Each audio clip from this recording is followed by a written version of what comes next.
Okay guys, today I'm going to make the first video for our class. So let's see how this goes. Please forgive any mistakes I may make ahead of time. Okay, so now we are talking about equal fractions. And I am writing with my finger, so that's a little sloppy, but you get the point. Equal fractions. So first, when we talk about equal fractions, your book may use the word equivalent. Equivalent means something that has equal value or that is an equal amount. So, if I give each of you 2 pieces of pizza, your parts are equal, equivalent. So we're going to talk about how to make equivalent fractions. One thing we look at as an example could be a rectangle. So let's say you have a rectangle and you have this rectangle divided into 2 pieces, but this rectangle we're going to divide into 4 pieces. Now, on this side, I'm going to take 1 piece, but over here, I'm going to take 2 pieces. So my fraction here is 1/2, or 1 over 2 pieces, and my fraction here is 2 shaded pieces out of 4. But if you look at these rectangles, you can tell that they're pretty much the same size.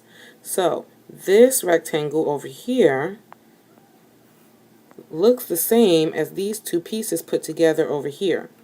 So that tells us that 1/2 is equal to 2/4. Those fractions are equal. Now, with a picture, that was pretty easy for you to tell what that one side looks like the other side. But in your book, you're going to be working with just fractions. So now, how do we do this with just fractions? Okay, let's show you with just fractions. So let's say we have the fraction 3/4, and they want to know what is that equal to if a denominator is 8. And you don't know what this number is on top. So we don't know what that numerator is, but we have a denominator of 8. Now, let's use our multiplication facts. We know that 4 times 2 will give us 8. So, if we take our denominator, 4, multiply it by 2, it gives us the denominator of 8.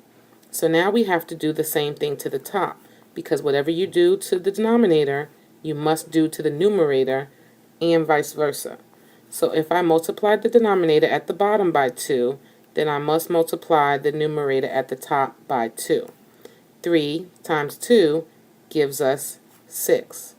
So our unknown fraction, or our unknown part, is 6. That makes our answer 6/8. So that tells me that 3/4 is equal to 6/8. And that's pretty much how you find equivalent fractions. Now, let's say they give me a bigger fraction and they want me to reduce it or simplify it, make it smaller. So they gave us the fraction 10/12, but they want us to reduce this, and let me separate that, and make this fraction smaller because it is not the smallest fraction that we could make.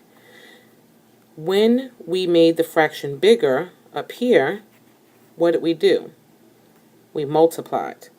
So to make something bigger, we already know we have to multiply. Well, what's the opposite of multiplication? That's right. If you thought or said division, then you are correct. So if we make a fraction bigger by multiplying, we need to make a fraction smaller by dividing. So we look at our 10 and we look at our 12 and we think of a number that can go into both fractions equally. So let's think of a number. 2 can go into 10 and 2 can go into 12. So if we divide the top by 2, then we also have to divide the bottom by 2. And what will that give us? 10 divided by 2 will give us 5. There's our line. 12 divided by 2 will give us 6. So our new fraction is 5/6. and that is in the smallest terms that it can go. We cannot find another number that can divide evenly into 5 and evenly into 6.